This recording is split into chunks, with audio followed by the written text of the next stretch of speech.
Ngasigi topic asidi heart attack ka mari leinaba khara aduga BP high oisalakpadagi isada kari ohelakpa yai kari thohalakpa yai aduga diet ki maramda kari guidelines section tharang lawgani haibagi maramda knowledge oiba yaba khara share tawjarake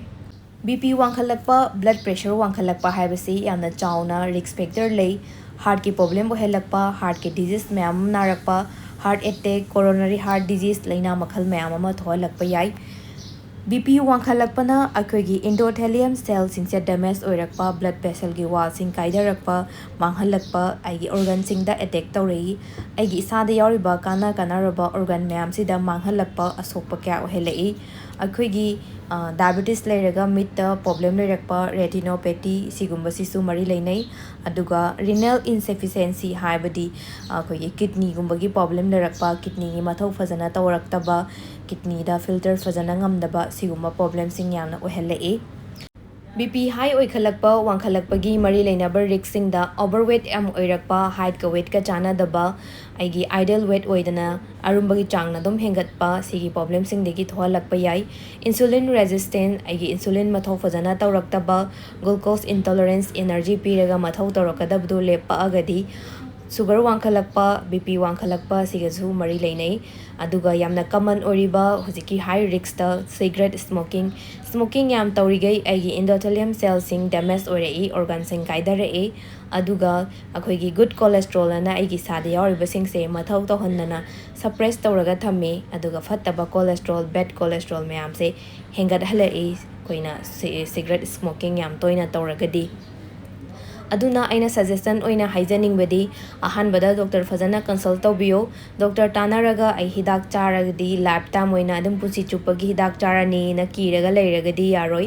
sugar wangkalakpa borasu atopa BP wangkalakpa borasu consult fazana tawbiyo ai hidak chama darka oibra oidabra doctor tanabiyo diet chu yamna maru oi medicine khatana su yade plus diet chu yamna maintain tawba daka oi aduga diet khatana yaraktaba matang su lei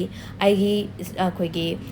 BP level se yam high oigragadi diet plus medicine chumaina lum lai aduga yamna dum borderline da gumba yam wangdragadi diet na ngamba su myam yawi dona doctor fazana consult tawbiyo yarigei khoigi saturated fat oiba adagi junk food oiba chini thum sigi mayam se yarigei kakpiro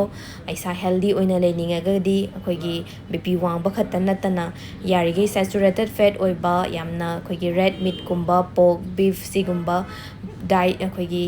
deep oina fry tawba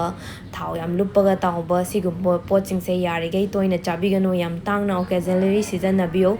yarigei mana masing yam toina chabiba balance diet yam chabiro yumda phangjariba matamgi season gi oiba pochai sing home food ta prefer tawraga sembiraga chabiba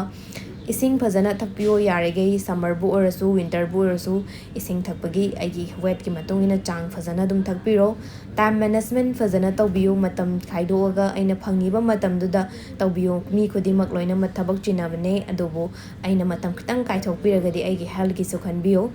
physical activity walking umma chatpiba yarigei dum kharagra 30 minute 40 minute soidana tawbiyo nomagi pung tumba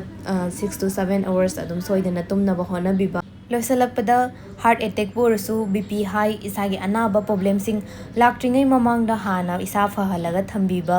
balance diet chabiba physical activity nomagi kharagra tawbiba nisagi polam sing sopidaba drinks smoking sing lepiba aduga koina chaba thakpa matam chang na hanba tumba matam chana tumba sumaina healthy lifestyle oragadi anaba kya dagi ngak thokpa ngame yumda laina phangjaba BP wangkhalakpa matamda sejanaba yaba chaba yaba singda awa fadigom samaroi aduga maroi na pakpi nomada punna sasanbigano mana ahumari ro oiba fresh oibado dum kotlaga chabiba yai chanam maru manau haibadi manungda khoktoga yawba machado adugumba ani hum chabiba nomangkha gumba chabiba BP wangba singda yamna kanai ngasigidi swaida loisanjarage